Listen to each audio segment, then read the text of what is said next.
Okay, ladies and gents, so we have a very special guest now, and this gentleman is Darren, and he is all the way from Florida. Give Kids the World. Darren, welcome to the live stream, my friend. Thank you so much for joining us. Hi there. Thank you for having me. I'm excited to be here. No, it's absolutely fantastic that you're here. As you know, I'm doing a 24-hour live stream, charity live stream in aid of Give Kids the World. Now, I feel that you, coming from Give Kids the World, will be in a better position to just go into detail a bit more about the amazing charity that you are part of. Yeah. I'm excited to share more about our mission and sort of what we do with everyone.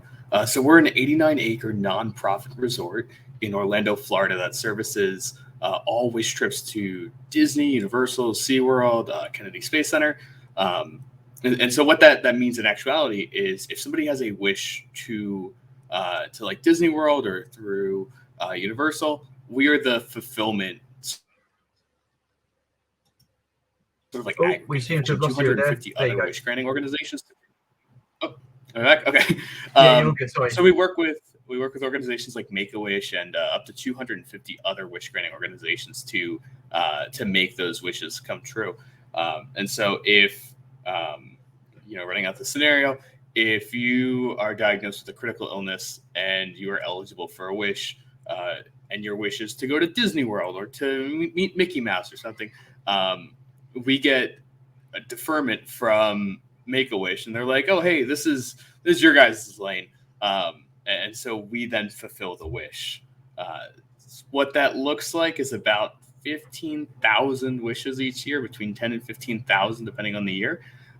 It's about half of all wishes granted annually around the world. We service everywhere in the United States, plus 75 other countries around the world.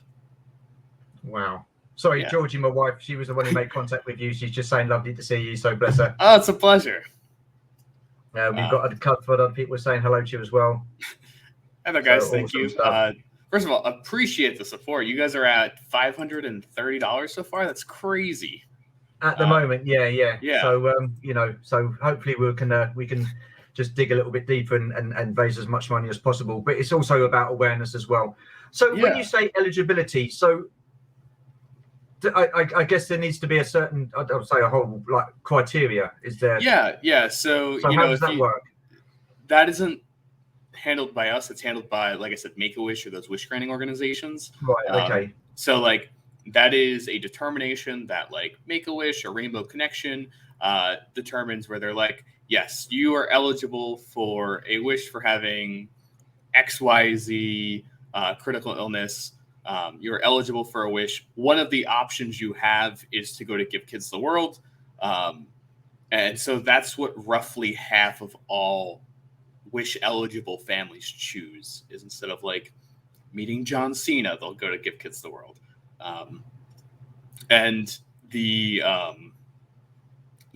week at the Village is usually a little bit more than what people are expecting. So I'll go through some of like the highlight venues and key parts of the Village. Yeah, please do. Yeah. So Give Kids the World provides the theme park tickets, transportation, food and beverage, lodging, as well as a bunch of other amenities. So we have an 89-acre campus, and we put every square foot of that to use.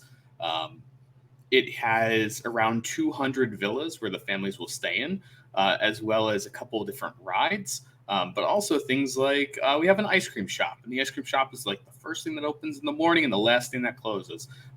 We're very serious about like ice cream for breakfast. It's like, we try to be the place where happiness inspires hope, and we're firm believers that ice cream is like a tent pole part of that experience. But we also have a movie theater where we have first run movies from Disney. We have a larger-than-life model train set. We have a giant arcade.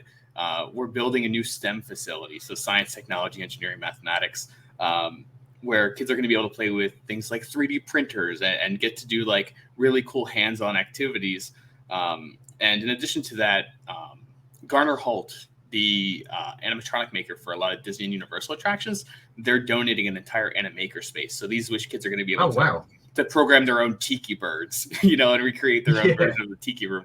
And so like really cool things like that. Because a core value to our mission isn't that we are just like the place you stay when you get your wish to Disney World. Is we really are sort of like that week-long reset where a lot of people that stay with us, after they leave, like at its core, they got a wish trip to Disney. But beyond that, it is a trip they needed. It is a reset for the entire family. We're about to reopen a caregiver section of our spa. And, that's one of those things that like, oh yeah, it makes sense that you would have it, but it's not related to the Wish Kid. It's like the entire family is impacted by that critical illness. And so having those areas where the entire family is able to sort of have that reset and that just moment of relaxation and everything is going to be okay is critical to what we do. Awesome.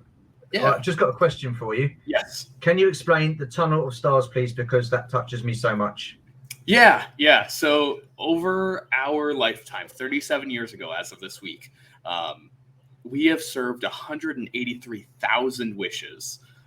Wow. When every kid stays at the village, everything we do is for the entire family. So, I was talking about the ice cream for breakfast. That just isn't for the Wish Kid. That just isn't for the person with the critical illness. The entire family is impacted by the critical illness, whether it's mom, dad, brother, sister, grandma, grandpa, whoever they decide to bring with them. They're all people that have been impacted by this critical illness because of just the physical and emotional strain is put on these families. And so the entire experience is a great equalizer. It provides everybody to experience new things and sort of make up for time. And I'll go into that in a little bit.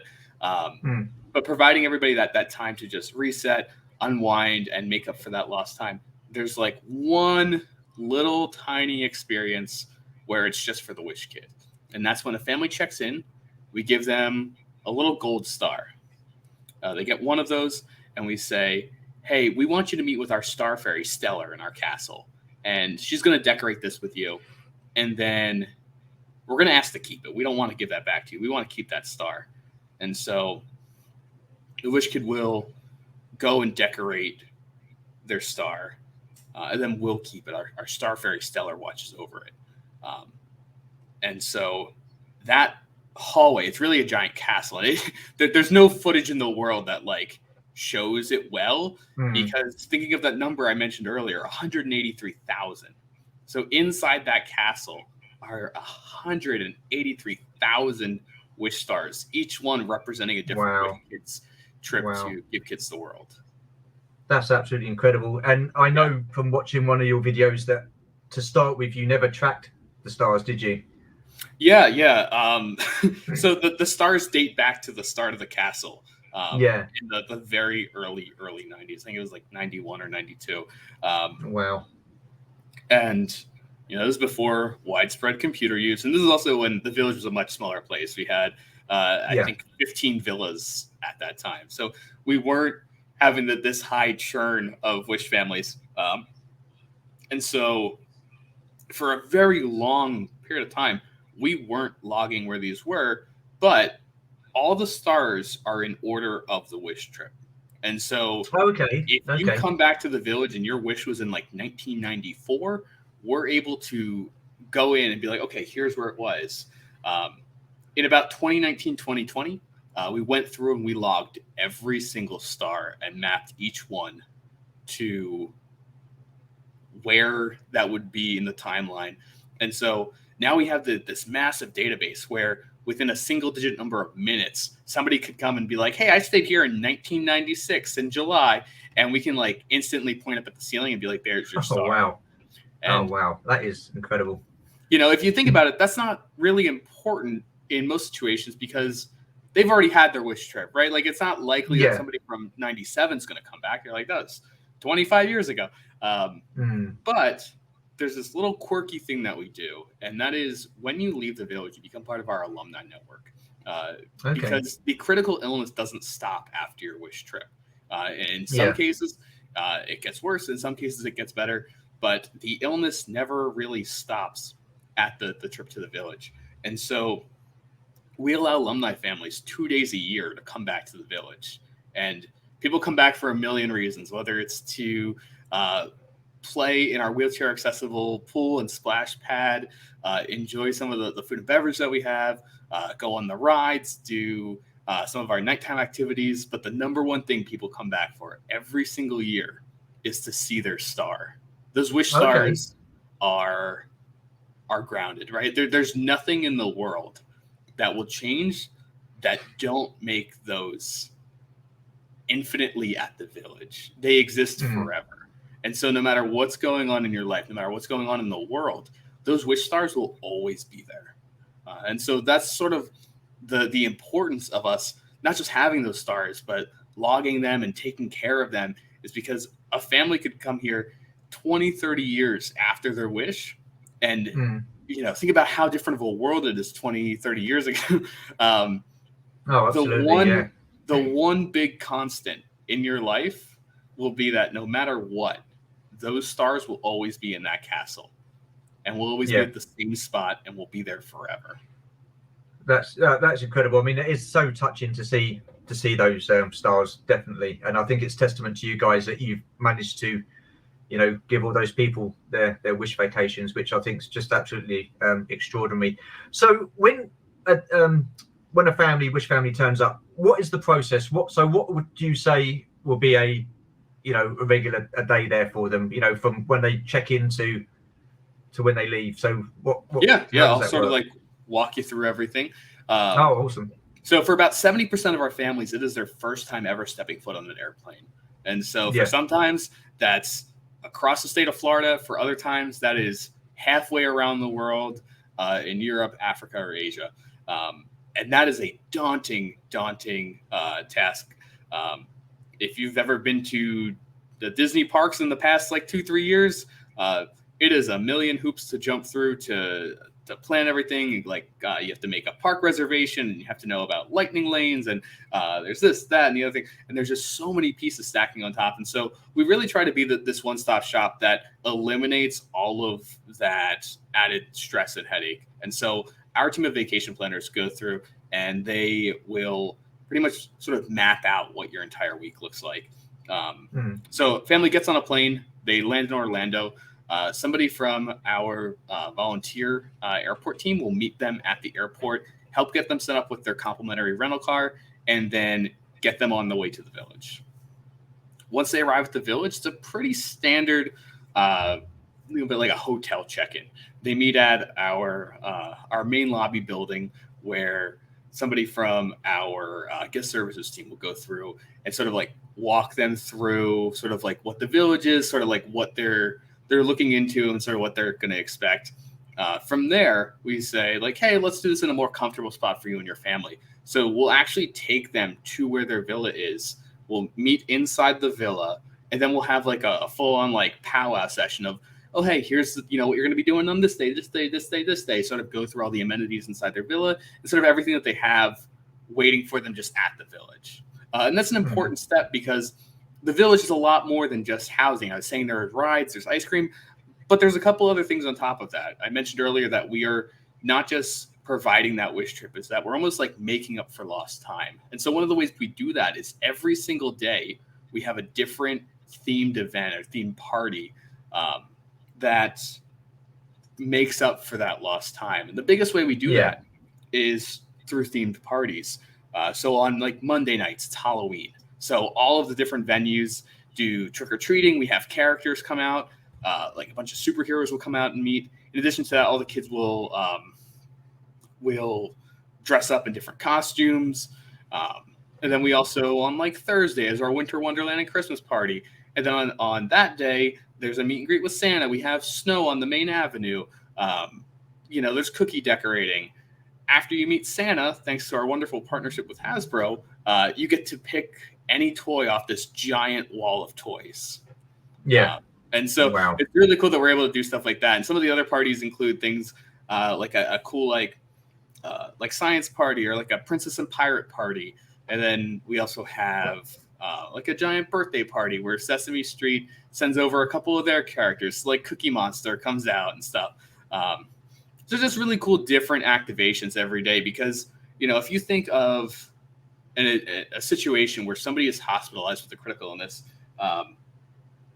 they're not able to celebrate their birthday or their brother's Yeah. birthday, or mom and dad may be working 2 or 3 jobs, so they don't have the financial stronghold to support those things, or having like a real Christmas or Hanukkah. And so that's sort of where we kind of swoop in to pick up the slack. So those are just a couple of ways that every single day we try to like meet and exceed those expectations of what they're expecting for a wish trip. In addition to that, we also do, it usually comes out to about 3 days of Disney, 2 days of Universal, and then just like a flex day. So whether that's like, I go to Kennedy Space Center, Legoland, have a big theme park, hang out at the Village for a day. There's just a medley of other options that they have. So, no, that's so cool. And so, how long have you worked there? How long have you been at 11 months I've been with the Village. 11. Oh, so relatively new then. Yes, yeah. Okay, so awesome. Because I was going to ask you, how much of a burden and a struggle was it through the COVID times? Because obviously, you sort of hit on it that after COVID, you have got to get reservations for the parks and stuff like that. Whereas before, I'm guessing that wasn't the case. So how difficult has that made it? We have a series of methods that we work out with the Walt Disney Company, Universal, and SeaWorld and stuff that sort of like circumnavigates a lot of those issues. So those aren't things that we need to consider. It's mostly something to be considered if there is if there's just like somebody who's like, I want to go to Disney World. So we're lucky to be able to circumnavigate a lot of those things. We were straddled hard by COVID-19, and we had to shut down for 9 months. That our founder Henry, when he started the Village, the idea was we will never turn down a wish. If we need to, if there is a rush wish for whatever reason, we could get somebody here in under 24 hours, and that's a mission that we hold true to, and that is something that we're really proud of, is the fact that we could get somebody here in 24 hours. And so when we had to close down entirely for 9 months, that just completely pumped the brakes on the mission we were trying to fulfill. And we sort of had to like restructure and reorganize to come back in 2021 and like pick up the pieces of that and then start dealing with the backlog. We currently have a backlog of 6,000 wishes that have been deferred over the past year and a half that we're currently churning through as much as we can. As I'm talking to you now, we're on our 4th record month in a row of wishes. We're at over 100% occupancy. And when somebody stays at the Village, if we're at over 100% occupancy, but there's people that need their wish now, we'll actually pay for them to stay off-site somewhere, still get all the perks of the parks and stuff, and then access to the Village. So we do everything as if they were staying at the Village, and they get access to everything as if they were staying at the Village. We're just like housing them somewhere down the road. So with that and your villas, how many villas did you say you had? Over 200? That's about 200. We could do about 189 wish families each week. Are you planning on extending and putting any more villas up, or are you just holding fire for the time being? The goal is that, eventually we can put to use every square inch of that property in things like housing and villas. But nothing that is in a state of being shared now. Oh, okay. All right. I won't buy any more. So with your villas, you do the Night of a Million Lights. Just talk us through that for people that aren't aware of what that is about. So in 2020, like I said, we were closed. We were hemorrhaging money yet again. We have a 89 acre campus. Even though we weren't open and taking in families, there's still maintenance and costs associated with operating a parcel of land that large. And so in 2020, Disney donated all of their lights from the Osborne Spectacle of Dancing Light show that used to be at Hollywood Studios. They donated all of those to us, and we're like, whatever you can do with it, go nuts. So we flooded the entire campus with Christmas lights and allowed, for the first time in our history, 100,000 people over the course of 2 months to come in and sort of see what the Village looks like and sort of get a really hands-on view of what our mission was. This is the first time that most people in either our area or people traveling to the Orlando area were ever able to see the Village. In 2021, we opened again at half capacity. Make-A-Wish was only sending families at about half capacity. So we were able to do it again. And then this past year, we ended up doing the event offsite because we were at full capacity. And even though this was a $5 million fundraiser, the mission and the families come first. So we had offsite, and so that was the sort of evolution of Night of a Million Lights. Oh, if anybody hasn't seen it, then go to Give Kids the World YouTube channel and just click on one of the videos about Give Kids the World, Night of a Million Lights. It's absolutely fantastic. And what's the tree? What's the significance of the tree? The tree. Yeah, the one with all the lights on the tree. Was that supposed to be? So sorry. In 2021, okay. So in 2020, you were able to walk through the entire campus. It was completely closed to families. So you were able to walk through all the different venues and facilities at the village. And so you got to see, like hands-on what those, at the time, 170,000-ish wishes looked like in the castle, because you got to walk in the castle and see all the stars. In 2021, those venues were reopened to families because there were families staying at the village. So we did a tram tour sort of through the main activities, but we still wanted a spot where we could try and just like put it as like a frame of reference how much 170 something thousand wishes is. And so there was a wishing tree that we dedicated to having 170,000 lights in it that was just glowing with these little star decorated Christmas lights. Yeah.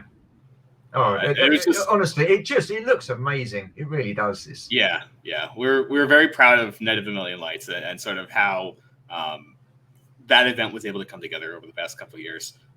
When we were first starting Night of a Million Lights, similar to a lot of companies, there were a pretty large amount of layoffs. We went from about 200 employees down to 20.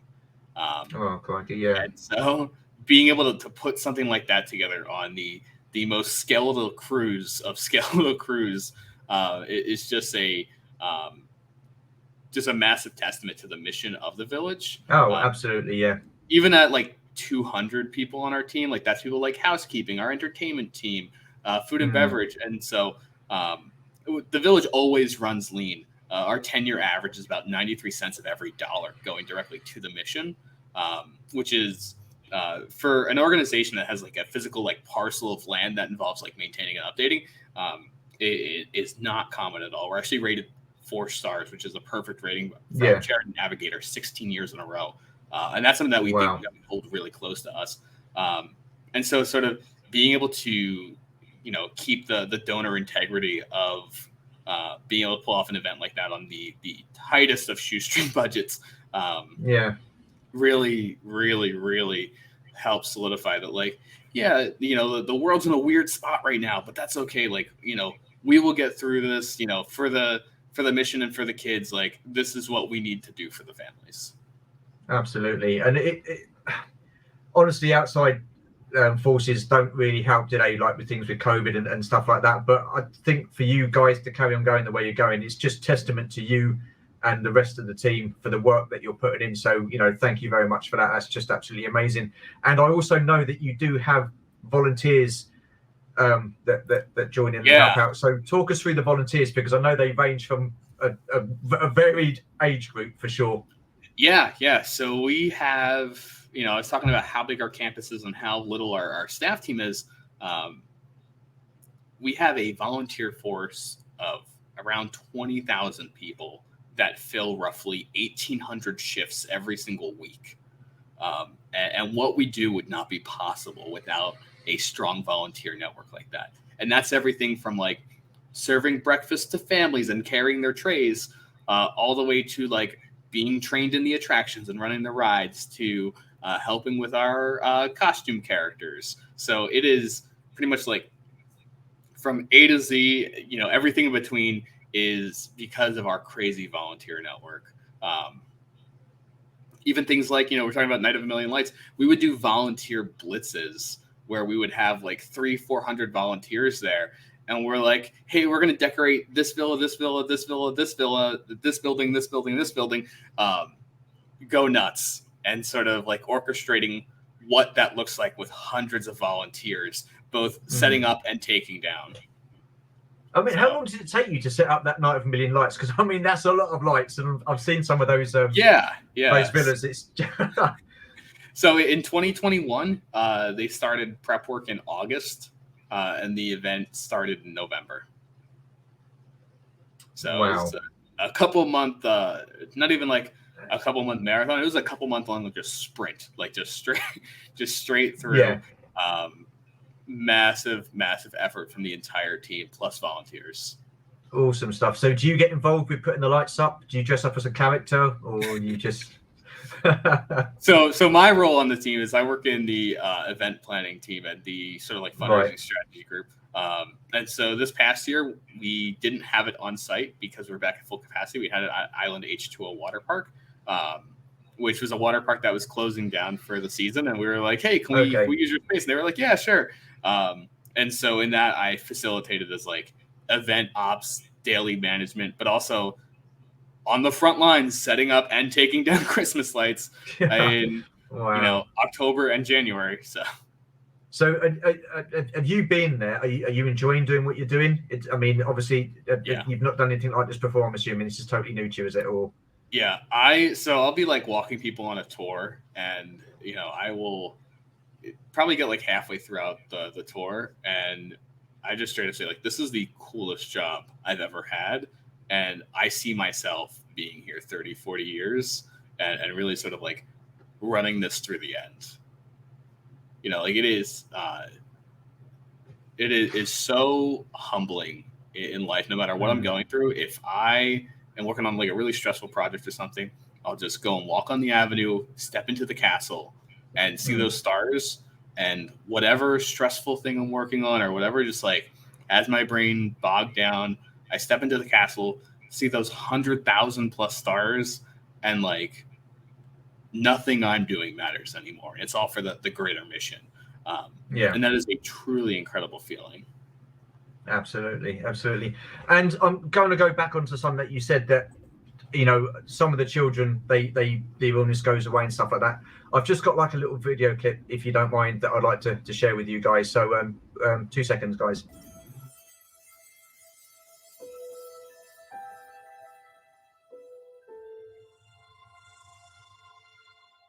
I had Willem's tumor, which is a type of kidney cancer, and it affects the kidney. So there was pain, just regular pain to my body functioning. There was pain from all of this happening. And then there was pain from always my mom and dad seeing me and then crying. The tumor was growing. It had spread to her stomach and a piece of her lung. And so they said there was really not much more they could do for her, and they wanted her to have a wish, and I didn't want the wish.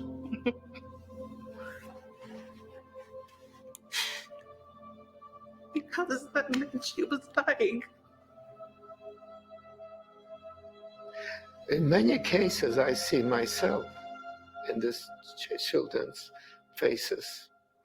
Because when I was 13, I was taken to Auschwitz, which was one of the worst camps you could possibly be in. I had no idea that I would be living. These children have no idea. In many cases, they die. They never live to grow up. Henry had such a horrific childhood that could have resulted in a very bitter, angry, resentful man. And he turned it around and basically gave back to kids what had been taken from him. I met the executive director of Make-A-Wish Foundation, and I told him that I like to help the families coming into this area. What would be the thing that they needed? And they say, we need a place for them to come. I started to build one villa first. As soon as I started that villa, I started other villa. I felt great. I felt wonderful. I couldn't do enough. I just couldn't. because I have seen myself in these children's faces. It was exactly what I was hoping I could do. The first day we were here, Alyssa slept a lot. Because she woke up completely a different kid. She put on her princess dress and she was running. She hadn't been walking for a month prior. She was in bed, but she was running all around and laughing, and I hadn't heard her laugh in months. The first thing I saw was the Give Kids the World building, and I saw, okay, you know, I had hearts all around it, and then I saw the ice cream palace, and I was like, oh my gosh, I want ice cream right now. You know, I was all happy. I was running around. I was hyper. I was happy, you know. But here, at Give Kids the World, you see smiles and you hear laughter. You don't see angry people. You don't see being rushed. You see people having fun and enjoying each other as a family. And you lose all that when your child is sick. Not a day goes by that I don't see the spirit of hope and happiness, where kids that maybe had almost given up, or even parents who had maybe given up as well, all of a sudden, even for if it's just a brief glimmer, they forget and they do have fun, and the spirit does come back in their lives and in their I can tell you firsthand, I've seen many children here that actually are better because of it. She had come down and was fully expecting not to survive much longer because of the diagnosis. And something sparked here. And here we are, 9 years later? Yeah. And look at her, she's amazing. And so what she's done for me is given me hope. It is evident what our mission is. It is evident what our need is. It is evident what the impact of any contributions are, whether financial or physical, labor, whatever. You can see it. You can see it here in the village. You can see it in the families, and you can certainly see it in the sparkle in the eyes of the children that are experiencing this. When I try to share with our partners what they do for us, I say, think about the happiest day of your life. Think about the day you got engaged, the day you had your first baby, the day you got married. And all of that emotion that just caused you to get chills all over your body. And didn't you think that you could conquer the world? I mean, you really, when you are really happy and something great has happened, you almost feel like you can do anything. And that's the kind of feeling that hope represents to me, is we want to send these children back with that, I can do anything. I can conquer anything because I've got this happiness. And imagine if that spread out over 7 days. I like to believe that we are prolonging their lives. That's my real thought. Something happens to that child. Their little system, is amazing. There is something in me that I believe in what I'm doing here for sure. And I wouldn't want it to change that for 1 second. There's something here that makes it happen. And there must be God's. God is right here in this village.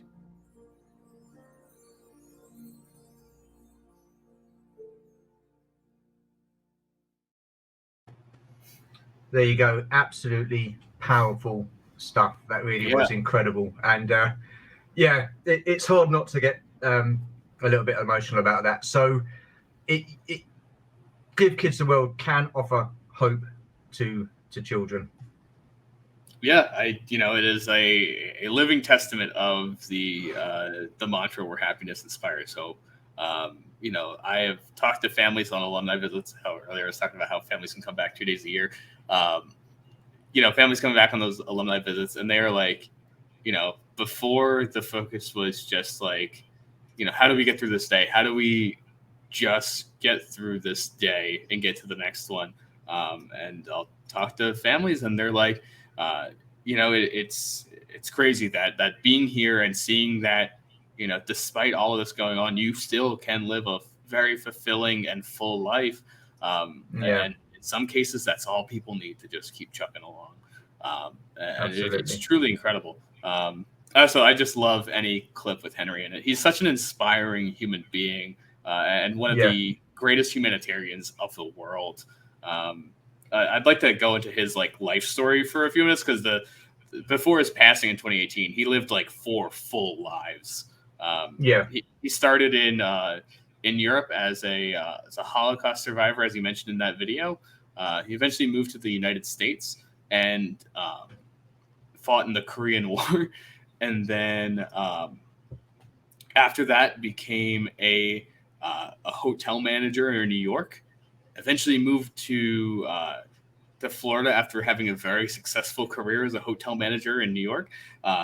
Went to run the Starlight Motel out in the Space Coast. If you're into space lore and know a little bit about the early NASA space program, the Starlight Inn was the hotel where the original Mercury 7 astronauts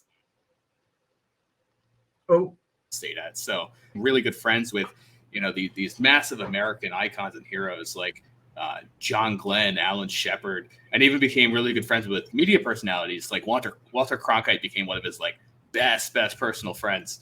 A couple decades later, the opening of Walt Disney World's happening. He moves to Orlando, starts managing a Holiday Inn there,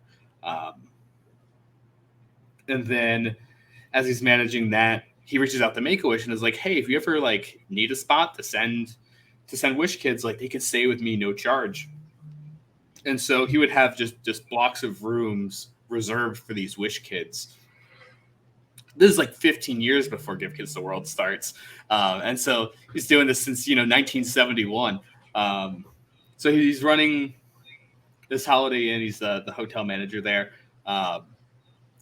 In the mid-'80s, there's a room reserved for a girl named Amy.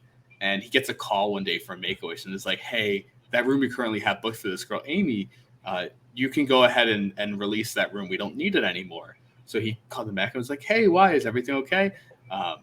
They were like, "Well, not exactly. Unfortunately, there just wasn't enough time." And it was in that moment that he decided that's not a valid answer. This is a kid's one wish. There wasn't enough time. It's just not an excuse. And so in this little back room of this Holiday Inn, Give Kids the World was started.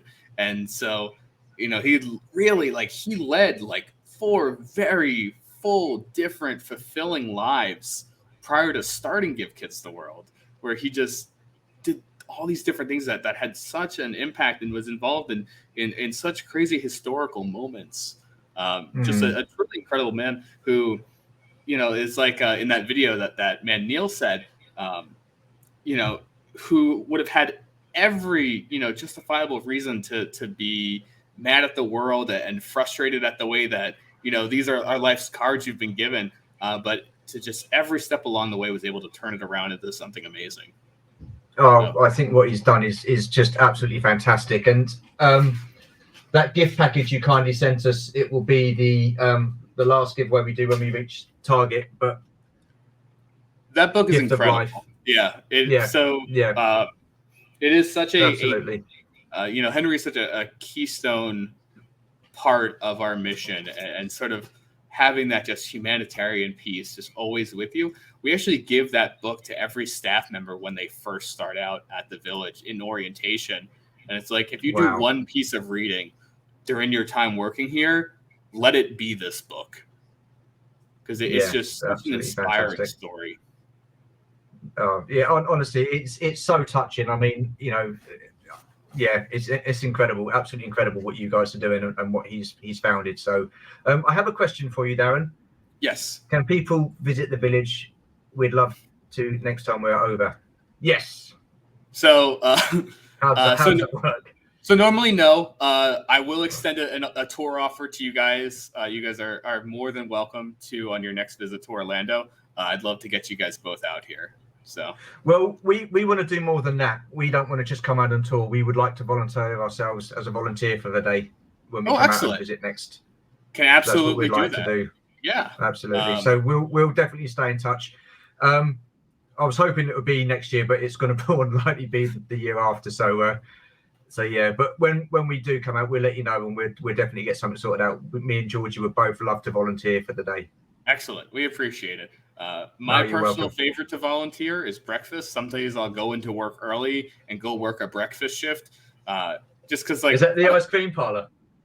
You could be at the ice cream parlor. So there's a fun story behind the ice cream parlor opening super early. It used to not do that. There's one day our CEO was Pamela Landreth. She was in there rehearsing for a speech.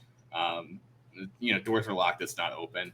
This kid like knocks on the door, and she like opens the door. She's like, "Hey, what's up?" And this kid's like, "Hey, lady, can I have some ice cream?" And she like looks down at her watch. It's like 7:30 in the morning, and she just sort of like shrugs and is like, "Yeah, sure, why not?" So she like makes the kid an ice cream sundae, and then that next day we started doing ice cream for breakfast. Wow. But we also just have like a regular ice cream facility, or just a regular like dining facility. But the ice cream, like I was saying earlier, is ice cream tends to be like a pillar point of happiness. And so it is the first venue that opens every single day, and it is the last one that closes every single day. Well, that's absolutely that's amazing. So, what things do the volunteers get up to? I mean, just talk us through some of the things that the volunteers can do.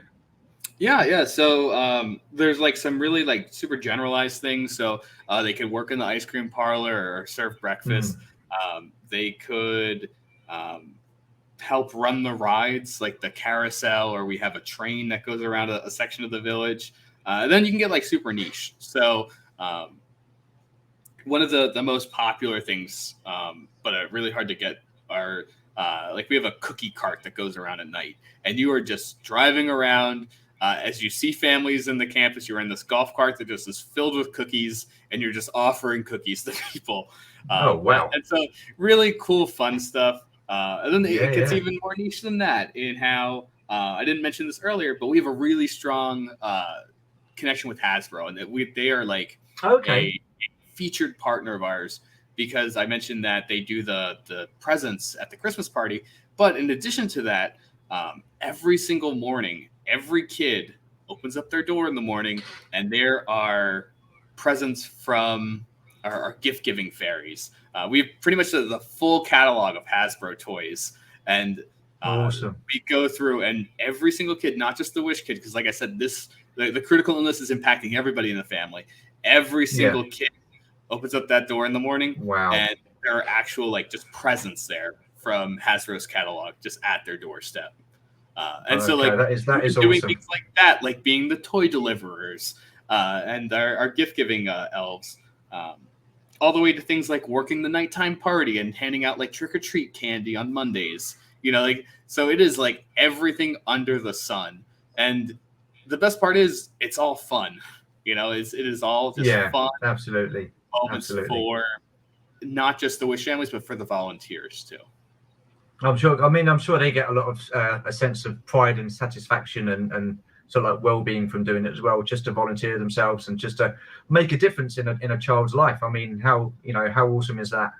Yeah, it is an incredible feeling being able to show up and then for 2 hours have some sort of positive impact on a Wish kid's life. And that. So I just want to say to the guys in the chat, and for any toy watcher or toy collector watching, Hasbro aren't all that bad, are they really?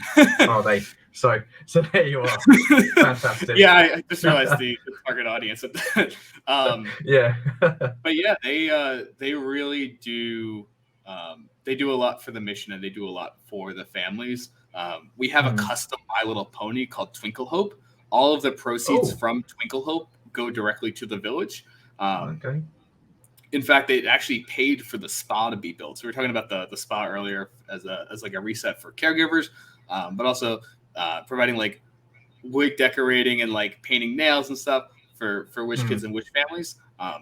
Hasbro put that parcel of land together and sort of paid for that spa to be put together. In addition to that, Hasbro also has a custom version of Candyland that is themed to the village, where every Wish family gets a copy of that game, and also just like all the sales of that version of Candyland go to the village. And then they do like one more little thing with Candyland is they built us a boundless playground A boundless playground is something that's like 60 to 70% at least wheelchair accessible. And so our boundless playground is deemed to be world's largest game of Candyland.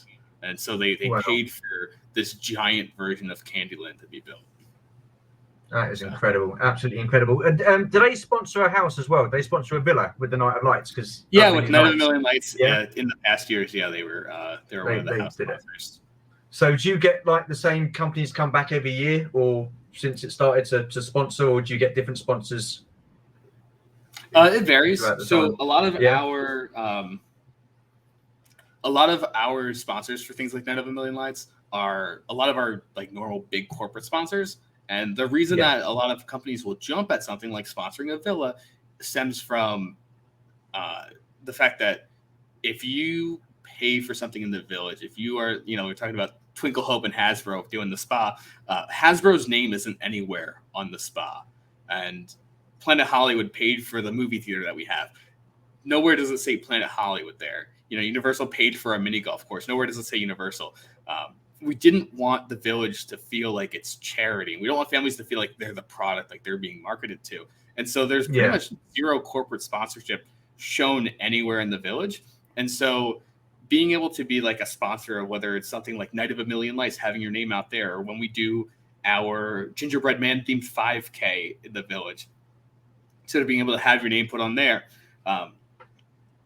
it's one of the few very limited opportunities where these companies that really help put the village together have the opportunity to sort of showcase their piece of the puzzle and that they're involved in the mission. Yeah. Oh, honest to God, I wasn't aware of Give Kids the World, and it was only through a YouTube couple called the Trackers, Tim and Jet Tracker, that we found out about Give Kids the World, and it's something that we've sort of like been watching and closely following. We always take an interest in stuff like that, and I just think what you guys are doing is just absolutely phenomenal, and that's one of the reasons why I wanted to do this charity, because I obviously I run a YouTube channel, and one of the series that I run is called My Collected Life, and one of the questions that I ask the guests is, can you take me back to your childhood? What your childhood memories? What toy lines are you into? And we take it for granted, absolutely take it for granted, that we can sit here and look back at our childhood and just remember all these happy times. And it got me thinking over Christmas that there's some kids that won't ever get to experience that. They won't get to experience their first pint, to start driving. They won't experience falling in love.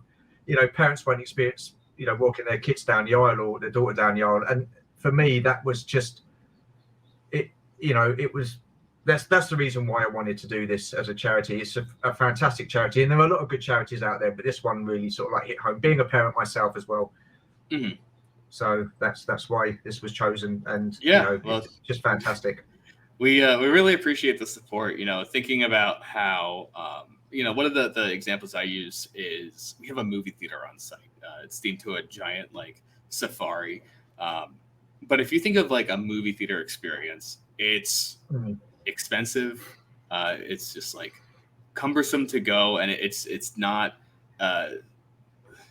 it's not a really accessible experience. There's like a couple of seats in like the very front or very back that can support a wheelchair, whereas like we have an entire segment of the movie theater that is just dedicated to being flat, and seats can be moved and removed. So if we needed to accommodate more wheelchairs, we can. And so sort of the mantra of the village is that it is, critical illness focused and critical illness first. And so like everything has to be accessible because our mission is accessibility, and our mission is making it so, those experiences that you may not normally get to do are at the forefront of what we want you to do. So really things like that. And so we get from Disney, we have a wonderful partnership with the Walt Disney Company where we get first run movies. So like new Marvel movie comes out on Friday. Usually we have it like that Saturday. So, stuff like that. And so we can't compensate for everything, but like the little things that we can make up for and compensate for, we'll gladly try our hardest to. But it's the little things in life, Darren. I think that means the most. I really do. I think it's the little things in life make the world go round.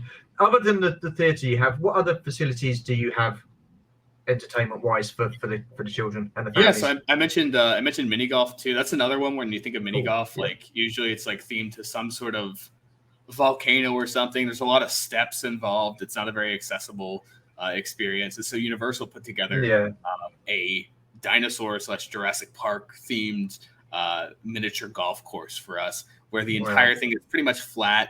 Each of the holes is a different either like animated prop or some sort of like actuating set piece themed to a giant volcano, but it's entirely flat. We have custom putters that have like a notch in it, so it's able to support wheelchairs and somebody in a wheelchair using it. And so like really cool things like that. And I mentioned that we have a venue that's just kind of like this toy box come to life with a giant model train in it that has like a full day-night cycle and everything. We have a sort of like a touch and feel space that's put together by Lego, where you can just like build these giant Lego contraptions, and there's like Lego studded walls, so you could like build something on the wall if you wanted. In addition to that, we have, I was talking about the Wonder Lab earlier, which is that STEM space. We have 4 different accessible attractions. They're all like little flat rides and a train, but you know, yet again, that accessibility comes first. So the carousel we have was created by Vekoma Rides, which is one of the big ride manufacturers. They had acquired this early 1900s carousel. It happened to be the first wheelchair accessible carousel ever built in the early 1900s. And so they donated it to us. And so it has the first ever versions of a wheelchair accessible carousel in it, and sort of like what those wheelchair accessible ride vehicles look like. We actually, when we built it, we had to like sink it into the ground and handle all sorts of like weird industrial engineering problems surrounding, you know, how do you sink a ride underground in order to make it a flat surface for a wheelchair to be able to fit on? Because sure, it could have been a ramp, but ramps are cumbersome and ramps aren't accessible first. You know, ramps are an afterthought. And so providing the opportunity to have those venues be accessible first. Then even our pool starts out as 0 entry, so that way a wheelchair could fit in it. And then you think, oh wow, why would a wheelchair go in a pool? Wheelchairs aren't meant to go in pools. Well, we didn't just have a spot that could support a wheelchair. Instead of those like yet again really large cumbersome seats that like hang over the water, we actually had custom fabricated for us custom wheelchair like water wheelchairs that are made out of PVC pipe and pool netting. That way it could just go into the water, and really sort of making those accessible first decisions with everything we do. A bunch of our tables sit about 6 inches lower than usual tables. That way it's at wheelchair height. So really cool stuff like that. Oh, you guys think of absolutely everything. That's just absolutely crazy. So I've just got a chat here. Just donated. Cancer has touched us all. Thank you, Stu and Darren. Your efforts will help so many children and the families get through the toughest moment of their lives. I'm really sorry, guys, that I haven't really sort of like kept up with the chat. So let's just see where we are at this moment in time. Phenomenal. $635 so far we've made. So thank you, guys. And that's we've got like a few more hours left as well. So you know, we're hoping we're just a couple more hours. I don't know what to say, Darren. I'm just so made up that you've you know, been here and explained everything regarding Give Kids the World. So thank you so much for taking your time out to do this. It really does mean a lot, and you've explained things far better than I ever could. So really appreciate that. You know, I'll be walking somebody out on a tour and we're going through and they're like, wow, the website does not do this justice. And, you know, like it starts from like our main thing is, you know, like an 89-acre nonprofit resort. And like, I don't know what 89 acres looks like. I just know like that's what we have. But like the scope and scale of things just doesn't translate well to any sort of video or any or any sort of like website jargon. It's just so over the top in every aspect of what we do that really sort of pulls it together for this massive experience for the families. I mean, it's such a beautiful place as well, isn't it? I mean, Florida, I mean, you can't go wrong, can you, really? I mean, come on. Yeah, it's a nice cool 85 today. So 85 degrees Fahrenheit. Don't, because I'm just I don't know if you've ever been to the UK. Have you ever been to the UK? No, I haven't. It's on the list. No, though. you've not experienced the weather. We have 4 seasons in one day. That's how unique this country is when it comes to the weather. But oh man, yeah, it's just been absolutely awesome chatting to you, mate. So thank you so much. Yeah, of course. And the crazy thing is, I've been talking about the village for the past 53 minutes. That's on top of you get into theme parks for free for 5 days, right? Like that's not even including like you get into Disney, Universal, SeaWorld, pretty much everywhere. And we have a little secret pass that all the Wish families get that lets them just skip the lines. They just go to the front of the lines on every attraction. No questions asked. They're just able to go through whether it's like Lightning Lane, Express Pass, Quick Queue. Mm-hmm. That's awesome. That's testament to you guys and testament to the parks as well for accommodating you guys as well. I just think it's an absolute marvelous job what you guys are doing. So very much appreciated. I think for myself, Georgie, and everybody in the chat as well, and everybody who's watching, I'm hoping that awareness is well and truly being raised for this amazing charity. Thank you. We appreciate the support. Seriously, it's learn about our mission. Absolutely fantastic. Well, that's come to the end of our chat. What I'm going to do is I'm just going to play another video. So I just want to say thank you to Darren for taking the time out from Give Kids the World to explain a lot more in detail about Give Kids the World Village. So just want to say thank you once again, my friend. Thank you. And Absolutely. You'll be on tomorrow morning as well. Yes. I'm not too sure what time it is your time, so it'll be 2:30 UK time, so that'll be 10:30 your time. Yeah. 5 hours behind. Okay. All right. So Georgie's just saying thank you so much. So yeah, of course. Thank you to Georgie because I tried getting hold of you guys through Instagram and stuff like that and emails on your website, but Georgie messaged you straight away and she gets a reply. So. Yeah, if anybody else wants to ever do any fundraiser, feel free to reach out to us. You can reach out to me at darrend@gktw.org. Awesome stuff. Thank you very much. Well, Darren, it's going to be goodbye for the time being, and we shall see you bright and breezy tomorrow morning. Thank you so much, my friend. Take care. Good luck on the next 21 hours. Thank you very much. Cheers. Yeah, not too bad, but thank you so much. Right, take care, and we'll see you soon. See you soon. Thank you. Take care now. Bye-bye. Okay, guys, now we've got one of our next guests waiting. I'm just going to keep you waiting a little bit longer. This is what you call a toilet break. So I'm just going to play another video. Yes, I've already shown one of these before, but I'm going to show this one again, and then we'll be back with our next guest. So see you in a bit. Thank you. Hi, I'm Cammie, and I want to tell you about one of the most amazing places in the world, Give Kids the World Village. It's a magical place where kids with critical illnesses come from all over the world to fulfill one big wish, to visit Central Florida's most awesome theme parks. When my family and I came here, we were treated to the trip of a lifetime. From our fairy tale villa to the pool parties and nightly entertainment, this 84-acre resort was not just a hotel. It was more than we ever dreamed. We got to ride horses, play miniature golf, dive into VR, and that's not even the coolest part. My whole family got tickets to the area's best attractions where we got to ride the rides and enjoy the thrills all day long. Oh, and I almost forgot. The meals are great and they have ice cream. Like, even for breakfast. Now, this probably all sounds unbelievable, but it's true. Give Kids the World Village is an awesome place that gives special kids and their families what they need more than anything. A chance to forget about doctors and treatments for a while and just have fun. And you won't believe this, but this fantasy vacation doesn't cost kids or their families a thing. Nope. They count on the support of caring people and companies to keep the magic alive and kids laughing. To learn how you can help, visit givekidstheworld.org.